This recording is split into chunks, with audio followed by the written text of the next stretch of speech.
دوسرے امراض کی طرح سحر اور جادو بھی ایک مرض ہوتا ہے، پس انبیاء علیہم السلام کی بشریت کے تحت جس طرح ان پر دوسرے جسمانی امراض اور بیماریوں کا اثر ہوتا ہے، اسی طرح سحر کا بھی ان پر اثر انداز ہونا ان کی نبوت کے منافی نہیں ہے۔ نیز آن حضرت صلی اللہ علیہ وسلم کے جسم شریف میں سحر کی تاثیر اس حکمت کا بھی اظہار تھا کہ سحر کی تاثیر کا ایک حقیقت ہونا اس طرح ثابت ہو جائے کہ جب اشرف المخلوقات کی سب سے عظیم شخصیت بھی سحر سے متاثر ہو سکتی ہے تو دوسرے کی کیا حیثیت ہے۔ اس سے آن حضرت صلی اللہ علیہ وسلم کی نبوت کی ایک واضح دلیل بھی ان کفار کے سامنے آئی جو آن حضرت صلی اللہ علیہ وسلم کو ساحر کے الفاظ سے پکارتے تھے، چونکہ سحر خود ساحر پر اثر انداز نہیں ہوتا اور آن حضرت صلی اللہ علیہ وسلم پر سحر اثر انداز ہوا تھا، لہذا ثابت ہوا کہ آپ صلی اللہ علیہ وسلم ساحر نہیں ہیں۔ السلام علیکم، آپ دیکھ رہے ہیں مائی ڈیپ تھاٹس۔ آپ صلی اللہ علیہ وسلم پر جادو کیے جانے کا یہ واقعہ ذی الحجہ سن 6 ہجری کا ہے،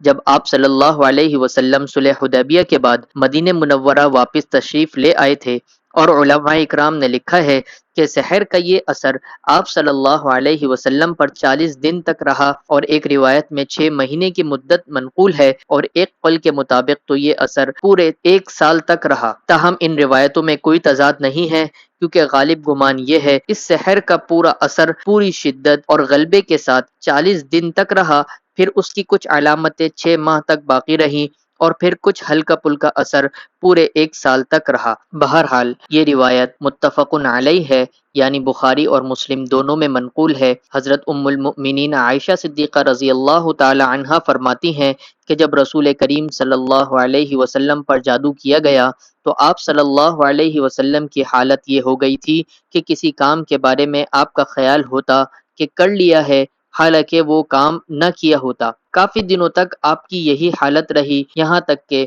ایک دن اس وقت جب کہ آپ صلی اللہ علیہ وسلم میرے پاس تھے، آپ صلی اللہ علیہ وسلم نے اللہ تعالیٰ سے دعا کی اور پھر دعا کی، اور پھر آپ صلی اللہ علیہ وسلم نے مجھ سے فرمایا کہ عائشہ، کیا تمہیں معلوم ہے کہ اللہ تعالیٰ نے مجھے وہ بات بتا دی ہے جو میں نے اس سے دریافت کی تھی۔ اس کے بعد آپ صلی اللہ علیہ وسلم نے بیان کیا کہ اللہ تعالیٰ نے میری حالت کے بارے میں مجھ پر اس طرح منکشف کیا، میرے پاس آدمیوں کی صورت میں 2 فرشتے آئے، ان میں سے ایک تو میرے سرہانے بیٹھا اور دوسرا میرے پاؤں کی جانب، پھر ان میں سے ایک نے دوسرے سے میری طرف اشارہ کر کے پوچھا کہ اس شخص کو کیا بیماری ہے، دوسرے نے کہا کہ اس پر جادو کیا گیا ہے، پھر پہلے نے پوچھا کہ جادو کس نے کیا ہے، دوسرے نے جواب دیا لبید بن اعصم یہودی نے، پھر پہلے نے پوچھا کس چیز میں جادو کیا گیا ہے، دوسرے نے جواب دیا کنگھی میں، یعنی ان بالوں میں جو کنگھی سے جھڑتے ہیں، اور تر کھجور کے خوشے کے خول میں، پھر پہلے نے پوچھا یہ جادو کی ہوئی چیزیں کہاں رکھی ہیں، دوسرے نے جواب دیا مدینے کے ایک کنویں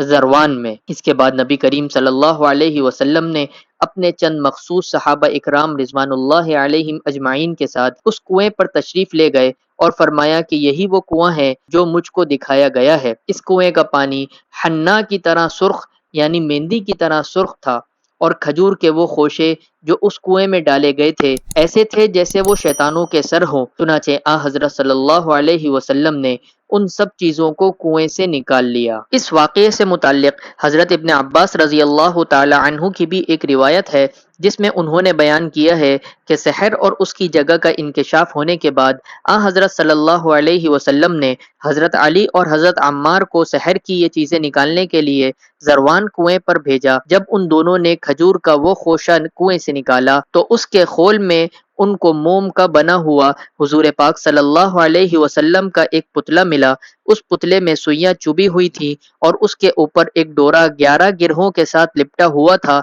یعنی ایک ڈوری تھی جس کے اوپر 11 گرہیں لگی ہوئی تھی۔ پھر حضرت جبرائیل امین علیہ السلام معوذتین، یعنی قل اعوذ برب الفلق اور قل اعوذ برب الناس لے کر نازل ہوئے۔ ان دونوں صورتوں کا پڑھا جانا شروع ہوا تو ہر آیت پر ایک گرہ کھلنے لگی اور اس پتلے میں سے کوئی سوئی نکالی جاتی تو حضرت کو تسکین اور راحت محسوس ہوتی۔ اسی طرح ایک ایک کر کے تمام گرہیں کھل گئیں اور اس پتلے میں سے سب سوئیاں نکال لی گئیں۔ اس روایت کے متعلق شارحین نے لکھا ہے کہ ان دونوں حضرات کے ساتھ حضور خود بھی تشریف لے گئے ہوں گے اور حضرت علی اور عمار کو کنویں میں جا کر ان چیزوں کے نکال لانے کا حکم فرمایا ہوگا۔ دوسری روایتوں میں یہ بھی آیا ہے کہ سحر اور ساحر کے اس انکشاف کے بعد آن حضرت صلی اللہ علیہ وسلم نے اس یہودی کے خلاف کوئی کارروائی نہیں کی اور نہ ہی کچھ کہا، بلکہ یہ فرمایا کہ میں فتنہ ابھارنے کو پسند نہیں کرتا۔ آج کی ویڈیو کو ہم یہیں پر ختم کرتے ہیں۔ حضور پاک صلی اللہ علیہ وسلم کی خوبصورتی اور ان کی جسامت سے متعلق ایک مکمل ویڈیو ہمارے چینل پر موجود ہے، اس کو جا کر ضرور دیکھیے۔